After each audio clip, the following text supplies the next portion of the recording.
আমি তারক কীর্তনিয়া। আমি জানি না হয়তো আপনারা কেউ আমাকে সোশ্যাল মিডিয়ায় দেখেছেন কি না। আর একটা অপরিচিত মুখ বলতে পারেন। তো আমি এসেছি আজকে আমার ট্রান্সফরমেশন নিয়ে কিছু কথা বলতে। মানে বিগত ২০২২ থেকে ২৩-এর মধ্যে আমি একটা ট্রান্সফরমেশন করি, যেটা আমি আমার সোশ্যাল মিডিয়া লাইফে শেয়ার করি। তো দাদা আমাকে অ্যাপ্রোচ করে যে, "ভাই তোমার ট্রান্সফরমেশনটি নিয়ে আমাদের সঙ্গে একটু আলোচনা করো।" তো ফার্স্ট অফ অল দাদা, তোমার কাছে যে কোয়েশ্চেনটা সেটা হচ্ছে, সবাই তোমার একটা জার্নি দেখেছে, তুমি ১২৫ থেকে ৬৫ কেজি ওয়েট করেছো, লস করেছো। কিন্তু আমার কোয়েশ্চেন হচ্ছে কি, তুমি মোটা হওয়ার জার্নিটা ফার্স্ট তুমি বলো, কি করে মোটা হলে? আমার মোটা হওয়ার জার্নিটা বেসিক্যালি এমনই ছিল যে, আমি যখন মাধ্যমিক পাস করি তখনই মোটামুটি আস্তে, আস্তে হেভি হওয়ার দিকে যাই। তো তখন আমার একটু প্রবলেম হয়, অ্যা নার্ভের ইস্যু আসে। তো তখন কিছু মেডিসিনের সাইড ইফেক্ট হবে বা তেমন কিছু কারণে। আর লকডাউন মেইনলি, ১ম লকডাউন যেটা, ফার্স্ট লকডাউনে আমার সবথেকে বেশি ওয়েট গেইন হয়। হ্যাঁ? আর ওয়েট গেইন হতে, হতে আমি যেটা বললাম, আমি ওয়েট মাপতেও সাহস পেতাম না। মানে কোথাও যেয়ে যদি বলতাম যে আমার ওয়েটটা মাপতে হবে, আমাকে না বলে দিত। এমনও না শুনতে হয়েছে যে আমি ওয়েট মাপতে গেছি, সেখান থেকে আমাকে না বলেছে। আর তারপরে এরকম হলো যে সরস্বতী পুজো আসলো ২০০০, খুব সম্ভবত ২৩ সাল। তো সরস্বতী পুজোয় একটা পাঞ্জাবি কিনি সবথেকে বড় সাইজের। সেই পাঞ্জাবিটা আমার গায়ে হয়েছিল না। দোকানে আমি রিটার্ন করতে গেলে পরে দোকানদার একটু অপমান করলো। আমার মনে হয় ওইখান থেকে হচ্ছিল আমার জার্নিটা স্টার্ট হলো। তো মনে একটা জেদ আসলো যে আমি একটা ট্রান্সফরমেশন করবো ওইখান থেকে। তো তারপরে আস্তে, আস্তে মাঠে দৌড়াতে যাওয়া। আ অনেকের কাছে হয়তো এটা অবিশ্বাস্য লাগলেও আমি ফার্স্ট ৩ মাসের মধ্যে আমি ৫০ কিলো বডি ওয়েট কমিয়েছিলাম আমার। আর যেদিনই মাপতাম সেদিনই ৫০০ গ্রাম ১ কিলো বেশি বডি ওয়েট নেমে যেত কিছু, কিছু দিন। তো আমার ওই টাইমটা রুটিন অনেকে জিজ্ঞাসা করে যে কী করতাম কি না করতাম। সকালে যতটা স্পিডেই পারি না কেন রানিং করতাম আমি। ৫ কিলোমিটার রানিং করতাম। সেখানটা দাঁড়িয়ে দড়ি লাফ যেগুলো হয় স্পিকিং, তো স্কিপিং করতাম আমি ২০০০ মতো ওইখানটায়। দুপুরবেলা আবার জিমে যেতাম, ওইখানটায় ১০০০ দড়ি লাফ করে ওয়ার্কআউট শেষ করতাম। ওয়ার্কআউট করে শেষ করে এসে বাড়ি এসে আবারও দৌড়াতে যেতাম ৫ কিলোমিটার। মানে পার ডে ১০ কিলোমিটার রানিং করতাম, আবার রাত্রেবেলা আবার দড়ি লাফ করতাম। মানে টোটালি ৫০০০ দড়ি লাফ, ১০ কিলোমিটার রানিং, আবার ২ থেকে ৩ ঘন্টা ওয়ার্কআউট করতাম। আর এর মাঝখানে কিছু ডায়েট ছিল, যে কারণে ১ম দিকে খুব জলদি আমার র্যাপিডলি ওয়েট লস হয়। কিন্তু যেটা ভোগান্তি হয়েছিল সেটা হচ্ছিল স্কিন। মানে আমার লুজ স্কিন জিনিসটা চলে আসে। আর তারপরে দেখলাম যে লুজ স্কিনটা ঠিক করতে গেলে এখন মাসল গেইন করতে হবে। তো জিমে সেইভাবে weight training, high protein diet নেওয়া, এইসবের মধ্যে দিয়ে কবে যেন কী দেখি মনে হলো ২৩ সালে একবার কম্পিট করি ন্যাচারালি। তো ফার্স্ট গেম আমি ন্যাচারালি কম্পিট করি ২০২৩ সালে। তো ওইটার মধ্যে আমি যে ট্রান্সফরমেশনটা সবার সঙ্গে শেয়ার করে থাকি, সেটা হচ্ছিল আমার ১১ মাস টাইম লেগেছিল আমার একটা স্টেজ রেডি বডি তৈরি করতে। একটা ওইরকম একটা থুলথুলে শরীর থেকে একটা স্টেজে ওঠার মতো একটা শরীর তৈরি করতে ১১ মাস টাইম লেগেছিল। আর ওটা আপনারা যদি দেখার ইচ্ছা থাকে, আপনারাও দেখতে পারবেন আমার প্রোফাইলে গিয়ে। দাদা হয়তো আমাকে মেনশনও করবে। তো আমার প্রত্যেক দুটো প্রোফাইল, ইনস্টা প্রোফাইল আর ফেসবুক প্রোফাইল, দুটোতেই আমার ওই পোস্টটা পিন করা থাকে। তো আপনারাও দেখতে পারবেন ওইখানটায় A to Z আমার বলতে গেলে ২ কিলো ৪ কিলো ওয়েট কমছে সেই টাইমে একটা ফটো তোলা। ওটা ইন্টারেস্টিংও লাগে সবার দেখতে। তো মানে ওই পোস্টটা, মানে যে পিন পোস্ট আছে, ওটা কিন্তু অ্যাকচুয়ালি মোটিভেশন, ঠিক আছে? তো তারপর থেকে ২৩ সালের পরে আমি ২৪ সালে আবার কম্পিট করি, বেঙ্গল গেম খেলি ১টা ২টো। আর তারপরে ২৫ সালে আমি বডি বিল্ডিং করিনি। অনেক কারণে শারীরিক কিছু প্রবলেম আসে বা ফ্যামিলিগত দিক থেকে। আর বাড়ির একাই ছেলে, তো বাড়ির হাল তো ধরতে হবে। তো সেইভাবে, আর আপনারা জানেন বডি বিল্ডিংয়ে কেমন খরচা কী। তো এই বছরটা ইচ্ছা আছে যে এইবার কম্পিট করব, যে কারণে আমি এখন গেনিংয়ে আছি। হয়তো দেখতে পাচ্ছেন অনেকটা মোটা এখন আমার, মানে রিসেন্ট বডি ওয়েট ৯০ কিলো। আমি গেনিং করছি। এটা হয়তো আমার কোচ যেভাবে বলবে ৯৬ কি 100 কিলো অবধি গেনিং চলবে, তারপরে কাটিংয়ের মধ্যে ঢুকবো আমরা আস্তে, আস্তে। আবার হয়তো বছরের লাস্টের দিকে আপনারা আমাকে ভালো একটা ফিজিক দেখতে পারেন। তাহলে দাদাকে কিন্তু আবার একটা বেশ মাসেল পাওয়ার একটা দেখা যাবে।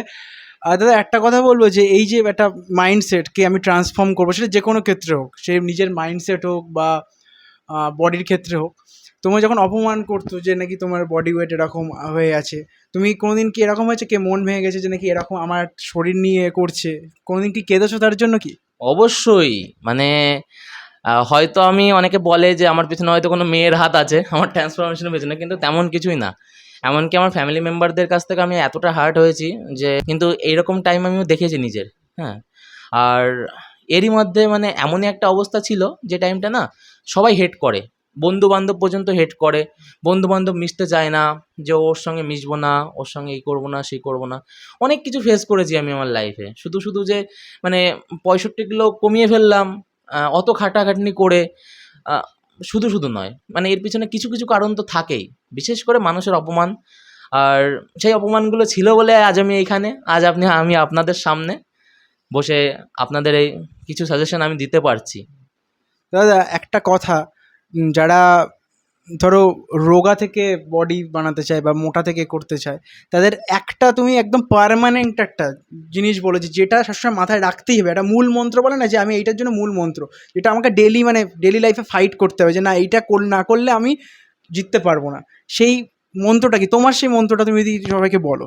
যেটা হচ্ছিল বেসিক্যালি, আমরা যারা মোটা, মানে যারা হেভি ওয়েট, তারা যখন মনে করে যে আমি রোগা হব, রোগা হওয়া মানে যে এটা নয় যে তুমি ডায়েট করছো, ডায়েট করতে করতে মানে অজ্ঞান হয়ে পড়ে যাবে, কখনো সেন্সলেস হয়ে পড়ে যাচ্ছ, শরীরে অন্যান্য নিউট্রিশনগুলোর মানে ডেফিসিয়েট ক্রিয়েট হচ্ছে, এইগুলো করা যাবে না কখনোই। একটা ভালো ক্যালোরি ডেফিসিয়েট একটা ডায়েট, যেখানে গুড কোয়ালিটির প্রোটিন থাকবে, ভালো কোয়ালিটির কার্বোহাইড্রেট থাকবে। হ্যাঁ, অবশ্যই কার্বোহাইড্রেটটা কম নিতে হবে, আর তার সঙ্গে গুড ফ্যাটস থাকবে। হ্যাঁ, এইগুলো উপর ধ্যান দিয়ে একটা ভালো কোনো নিউট্রিশনিস্টের কাছ থেকে হোক, বা কোনো জিম ট্রেনার যার কাছে নলেজ আছে এমন কারো লোকের কাছ থেকে হোক, তার কাছ থেকে একটা ডায়েট প্ল্যান নিয়ে নেন। হ্যাঁ, হয়তো চার্জেস করবে, যেমন আমিও ডায়েট প্ল্যান করতে হয়তো শুনতে অবাক লাগবে, আমি 2000 টাকা অবধি চার্জেস নিয়ে থাকি একবার একটা সিঙ্গেল ডায়েট প্ল্যান বানানোর জন্য। আর আমার অনলাইন অফলাইন মিলিয়ে প্রচুর ক্লায়েন্ট আছে, তাদের ট্রান্সফরমেশনগুলো আমি শেয়ার করি সবার সঙ্গে। তো মেনলি যখন ওয়েট লসের ব্যাপার আসবে, তখন তোমার ডায়েটে ফোকাস করতে হবে। 90% থাকবে ডায়েট, আর তার সঙ্গে কার্ডিও এক্সারসাইজ, ওয়েট ট্রেনিং, এগুলো তো করতেই হবে। আর তাছাড়া মানে একটু কিছু ঝোলাছাপ যে ট্রেনারগুলো থাকে না, যে তোমাকে প্রথমেই কিছু একটা দিয়ে দিচ্ছি ভাই, ওদের থেকে একটু দূরে থাকতে হবে, বুঝতে পেরেছো? কারণ আমি সবসময় একটা কথাই বলবো, বডি বিল্ডিং জিনিসটা আলাদা, ফিটনেস জিনিসটা আলাদা। বডি বিল্ডিং মানে ভিতর থেকে নিজেকে শেষ করা, এটা ইচ্ছাকৃতভাবে বডি বিল্ডাররা করে থাকে। যারা ন্যাচারালি করে তারাও জানে তাদের অনেক ক্ষতি হয়। আমরা যেমন, আমি প্রিপারেশনে যখন থাকি, তখন বেসিক্যালি এমন আছে 1 কিলো 1.5 কিলো করে চিকেন খাচ্ছি, 500-700 গ্রাম করে মাছ খাচ্ছি বয়েল। এইবার একটা সাধারণ মানুষ যখন শুনবে না, তখন তার অবাক লাগবে এই জিনিসগুলো। আর এইগুলো করার সঙ্গে সঙ্গে না, মানে আমাদের লিভারে এসজিওটি বাড়ে, কিডনিতে প্রেশার পড়ে। এইগুলো মেনটেন করার জন্য আমরা নানান রকম সাপ্লিমেন্টেশন করে থাকি, প্রচুর সাপ্লিমেন্ট আমরা ইউজ করি যাতে আমাদের ঠিক থাকবে। এবার সেইগুলো যদি সাধারণ মানুষের জন্য নয়, একটা সাধারণ মানুষের জন্য ডায়েটে সারাদিনে 150 থেকে 200 গ্রাম চিকেন বা 250 থেকে 300 গ্রাম ফিশ ইনাফ। প্রোটিন ইনটেকের জন্য ইনাফ। কিছু এগ হোয়াইটস খেলেও ঠিক আছে। কিন্তু ওই যে কারো কথা শুনে যে, বা কারো লাইফস্টাইল, আমার লাইফস্টাইল ফলো করে যে আপনি 1.5 কিলো চিকেন সিদ্ধ করে খাবেন, বা 500-700 মাছ একবারে খেয়ে উঠবেন, ওটা আপনাদের জন্য নয়। না, কারণ সবার ক্ষেত্রে সবকিছু প্রয়োজন নয়। আপনি যখন চাইছেন যে আপনি ফিট হবেন না, আপনার চেষ্টা করতে হবে ইন্টারনাল অর্গানগুলো আপনার ভালো থাকুক, হেলদি থাকুক। আপনি হেলদি হতে জিমে যান। হেলদি, হ্যাঁ, একদম এক্স্যাক্টলি হেলদি হতে হবে। এবার তুমি ওইরকম মেন্টালিটি নিয়ে যাও না যে নাকি দাদা করছে বলে আমাকে ওই সেম টু সেম করতে হবে। ইন্সপায়ার হও, কিন্তু সেম টু সেম কপি করুন, এটা হচ্ছে মেন কথা। যেমন যেমন আমি হয়তো দেখতে সেরকম আমি অ্যাট্রাকটিভ নাও লাগতে পারি, কিন্তু আমি যখন কম্পিটিশনের আগে অ্যাট্রাকটিভ হই দেখতে, যে সেরকম ভেন্স পপ আপ হচ্ছে, মাসেলটা ফুলফিল দেখা যাচ্ছে, ওই টাইমের তুলনায় আমার এই টাইমের শরীর ভিতর থেকে হেলদি বেশি। এটা বাস্তব কথা, বাস্তবে ফিরতে হবে আমাদের সবসময়। তো মেনলি গেল ওই মোটা থেকে রোগা হওয়ার ব্যাপারটা। আর যারা রোগা, খুবই রোগা, তাদের জন্য একটাই কথা আমার, যে ভাই অনেকে বলে দাদা খিদে পায় না আমাদের, খেতে পারছি না। আমার কথা হচ্ছিল অভ্যাস করতে হবে। আমাদেরও যারা মোটা, আমাদেরও ডায়েট করতে ইচ্ছা করে না। আমি যখন টানা গেমিংয়ে থাকি, পরে যেই ডায়েট শুরু হয়, সামান্য জুন মাস থেকে আমি ডায়েট, হালকা পাতলা ডায়েট শুরু করব, তো তখনই আমার মাইন্ডসেট থাকবে না কবে আইসক্রিম খেয়ে নেবো মাঝে, কবে বাইরে চপ সিঙ্গারা খেয়ে নেবো, আমার কোনো ঠিক নেই। তো সেটা যেমন হয় না, আমাদের অভ্যাস করতে হয়। তোমার খাওয়াটা ভাই তোমার অভ্যাস করতে হবে। আমরা যেমন 1 গ্লাস করে খাবার কমাই ডায়েটে মোটাদের, আর যে রোগা, যে ওয়েট গেইন করতে চাইছে, তার খাবারটা 1 গ্লাস করে বাড়াতে হবে। মানে আজকে এই কটা খাচ্ছ, কালকে চেষ্টা করতে হবে সামান্য পরিমাণে এই কটা বাড়াতে। মানে এই মাস প্রথম ফার্স্ট মান্থে তুমি দেখা গেল তোমার ডায়েটে 300 গ্রাম রাইস রাখছো, পরের মাসে যে তোমার সেখানে 400 গ্রাম রাইস করতে হবে, করতেই হবে, কষ্ট হলেও খেতে হবে। কিছু হ্যাঁ, করার নেই। কিছু করার নেই। আবার অনেকে আছে বলে কার্ডিও বন্ধ করে দেয়। এবার আমি বলবো কি, যখন তুমি দেখছো খাবার যাচ্ছে না আমার ভিতরে, যারা রোগা, হাঁটতে বেরিয়ে যাও, স্টেপ কমপ্লিট করো না। স্টেপ কমপ্লিট করলে তোমার যে এক্সট্রা ক্যালোরিটা নিচ্ছ সেটা বডিতে বসবে না, ফ্যাট লাগবে না, লোয়ার বডিতে ফ্যাট লাগবে না সহজে, যে এগুলো করলে পারে। এমনকি তোমার খিদেটাও বাড়বে, আর তার সঙ্গে ফিজিক্যাল অ্যাক্টিভিটি দরকার আছে। সেটা তুমি রানিং করো, তুমি যে কোনো কিছু, যে কোনো ফিজিক্যাল অ্যাক্টিভিটির মধ্যে থাকো না কেন, ক্রিকেট খেলো, ফুটবল খেলো, যা ইচ্ছা, তোমার যখন ফিজিক্যাল অ্যাক্টিভিটি করবে তখন তোমার শরীরের চাহিদা আসবে, খাবারের চাহিদাটা বাড়বে। তো ওই বসে থেকে, শুয়ে থেকে, ঘরের মধ্যে বসে এক কোনায় বসে বসে গার্লফ্রেন্ডের সঙ্গে চ্যাটস করছি, তারপরে এই ঘরের মধ্যে বসে গেম খেলছি, ওই করে কোনোদিনও হবে না। ভালো একটা চেহারা তুমি জীবনে বানাতে পারবে না ভাই।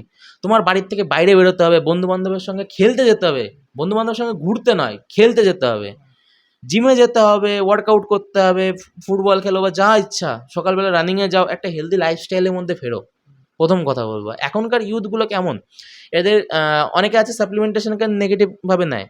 সাপ্লিমেন্ট লেখা থাকে ভালোভাবে, ডায়েটারি সাপ্লিমেন্ট, ফুড সাপ্লিমেন্ট, এইগুলো যে সাপ্লিমেন্টগুলো আমরা ইউজ করি, এইগুলোকে অনেকে ডাব্বা বলে, এই বলে সেই বলে। যে সমস্ত ছেলেপেলেগুলো আমি দেখেছি যে এইগুলো থেকে দূরে থাকে, তারা এইদিকে সিগারেট, বিড়ি, মদ ৩ বেলা খাচ্ছে, যাতে লেখা থাকে যে এটা খেলে পরে তোমার ক্যান্সার হবে, ছবি দিয়ে ভালোভাবে লেখা থাকে, সিগারেটের গায়ে ছবিটাও দেওয়া থাকে যে এটা তোমার ক্যান্সারটা হবে, এইটা হতে পারে তোমার পরিণতি। তো তারপরেও তোমরা খাচ্ছ। আর আমি একটা সাপ্লিমেন্ট এখন নেওয়ার সময় সামনে দেখাও না, তাহলে প্রমোশন হয়ে যাবে ফ্রিতে, যেটা করা যাবে না। হ্যাঁ, তো আমি তো ওইটা দেখাতে পারবো না। কোনো সাপ্লিমেন্টের কোটায় গায়ে কোনো ক্যান্সার বা হার্ট ফেল হয়ে যাচ্ছে, কিডনি নষ্ট হয়ে যাচ্ছে, ওইসব ছবি থাকে না। হ্যাঁ, এখন যদি তুমি সেই তোমার ঝোলা সাপ ট্রেনার যদি তোমাকে উল্টোপাল্টা ব্র্যান্ড ধরিয়ে দেয়, সেটা তার দায়। হ্যাঁ, একটা জিনিস তুমি দেখেছো যে দেখবে আমাদের যেগুলো বারণ করে সেগুলো আমরা বেশি বেশি করে করি। অবশ্যই, এটা শুধু এই ফিল্ডে নয়, সব ফিল্ডেই।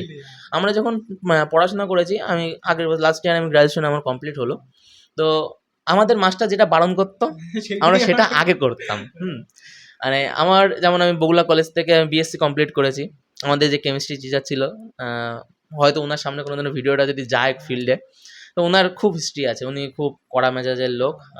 মোটামুটি কারো উপর রাগ থাকলে পরে যদি তুমি ঠিকঠাক প্র্যাকটিক্যাল খাতা জমা না দাও, বা তুমি যদি প্র্যাকটিক্যালে না আসো, তোমাকে যে মুখ দেখে নাম্বার দেবে তা দেয় না আমাদের কলেজে, অন্তত আমাদের ওই টিচারটা।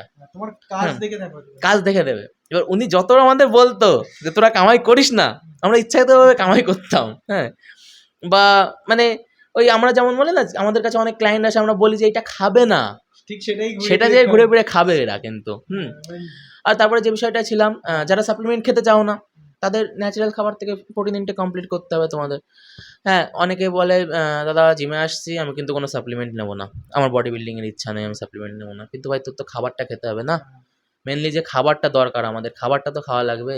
তুমি সাপ্লিমেন্ট নেবে না, হ্যাঁ তুমি প্রোটিন শেক নিচ্ছ না, ঠিক আছে, তুমি প্রোটিনে অন্য কিছু নাও, এগ হোয়াইটস খাও, 4টে 5টা এগ হোয়াইট খেয়ে নাও। তোমার দুপুরবেলা লাঞ্চে চিকেন রেখে দাও বা ফিশ রেখে দাও 200-250 মতো, বিকালবেলা আবার এগ হোয়াইট রাখো, রাত্রেবেলা একটু ছানা রাখো। যারা রোগা তাদের জন্য সবথেকে ভালো উপায়, ওয়ার্কআউটের আগে একটু সুজি খেও, 1 ঘন্টা আধ ঘন্টা আগে সুজি খাও, প্রি ওয়ার্কআউট মিলে। সুজিটা অবশ্যই দুধ দিয়ে, শুধু দুধ দিয়ে রান্না করতে হবে, চিনি দেওয়া যাবে না। খেয়ে ওয়ার্কআউটে চলে যাও, ভালো ওয়ার্কআউটও করতে পারবে তুমি। তারপরে বাড়ি এসে প্রোটিন ইনটেক কমপ্লিট করো, 3টে এগ হোয়াইট খেয়ে নাও। রাত্রেবেলা যখন ঘুমোতে যাবে, অলওয়েজ মনে রাখবে রাত্রেবেলা ঘুমানোর আগে দুধ খেয়ে ঘুমাতে হবে। যারা রোগা, খুব জলদি, খুব তাড়াতাড়ি রেজাল্ট পাবে। এবার এই খাবারগুলো একবারে তোমরা খেতে পারবে না। আমাদের হয় কি না, আমরা যারা মোটা, অনেকে বলে জল খেলে মোটা হয়ে যায়, এটা বাস্তব কথা।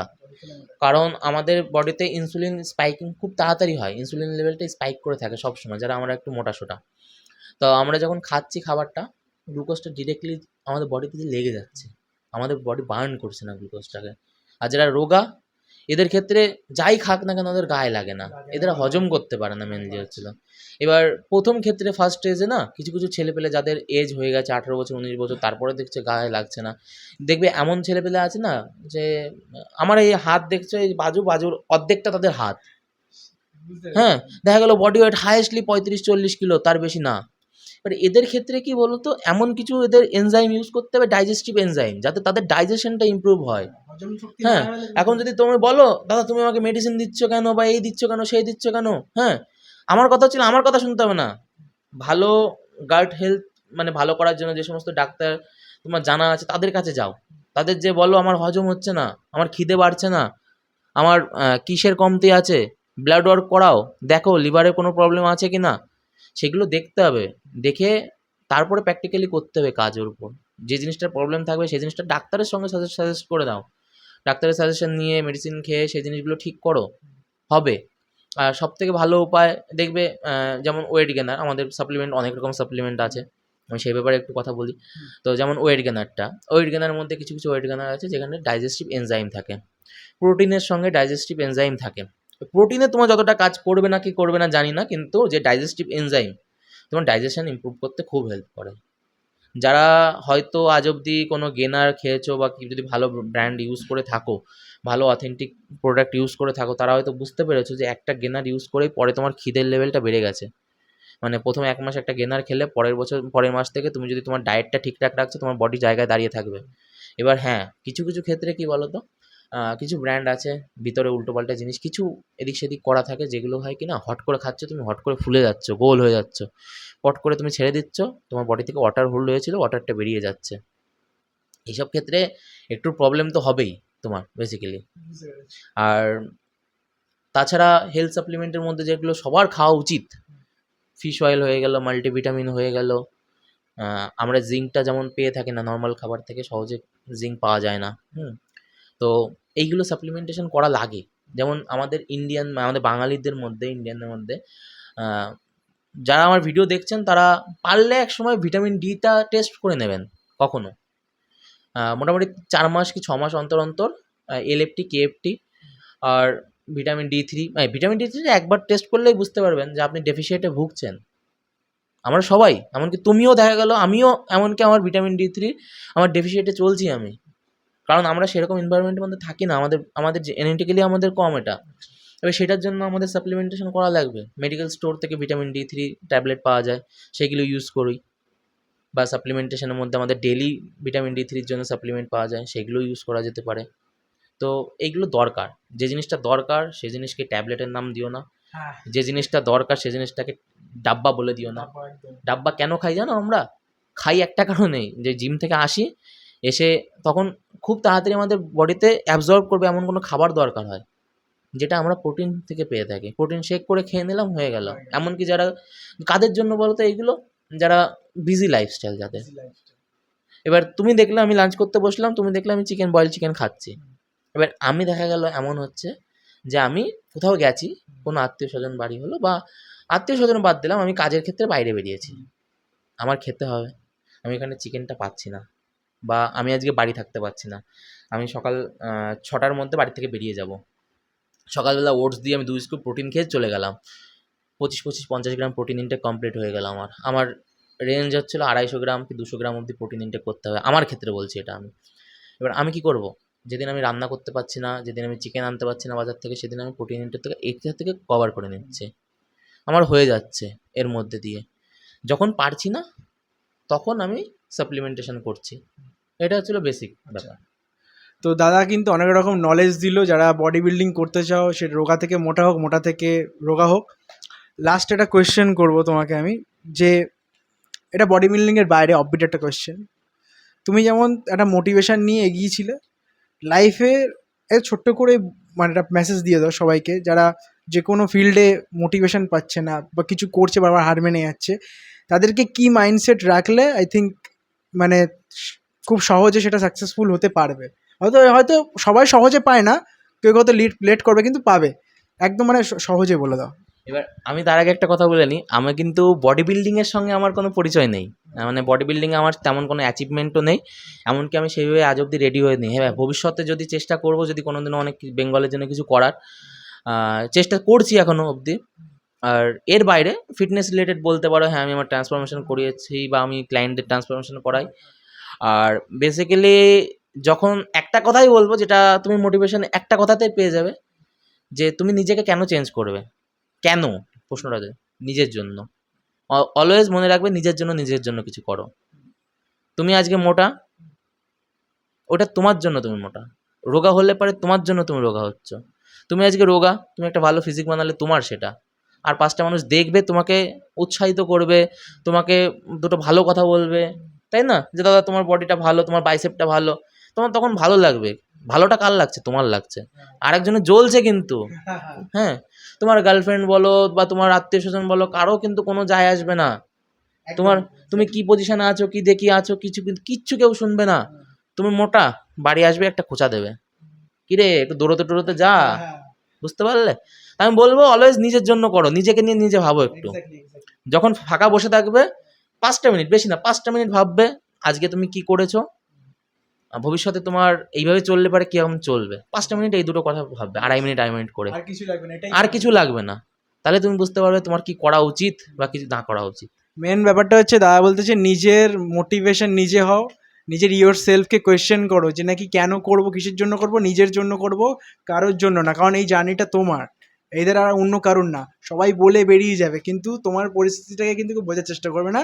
তাই আজই যে কোনো ফিল্ডে থাকো না কেন নিজেকে ট্রান্সফার করো, কারণ নিজেকে পরিবর্তন করলে দুনিয়া পরিবর্তন এমনি হয়ে যাবে। আর দাদার যে জার্নিটা সেটা কিন্তু খুবই ভালো একটা জার্নি। আর অনেক কিছু বললো বডি বিল্ডিং মানে বিভিন্ন ফিটনেস ব্যাপারে। যারা এই ভিডিওটা দেখছে ওরা ফিটনেসে যারা, তারাও অনেক কিছু বুঝতে পারবে, আর যারা বানাতে চাও শরীর তারাও বুঝতে পারবে। তো আজকের এই পডকাস্টটা এই অবধি, দেখা হচ্ছে নতুন একটা পডকাস্ট নিয়ে।